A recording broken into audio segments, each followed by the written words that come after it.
Hello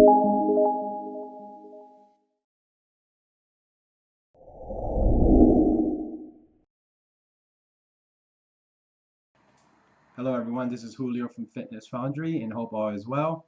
And before I go any further, if you can be nice enough and hit that subscribe button. So now you're using a tracking app and have a daily budget and are seeing that you are unable to stay at that daily budget. So what do you do with this information?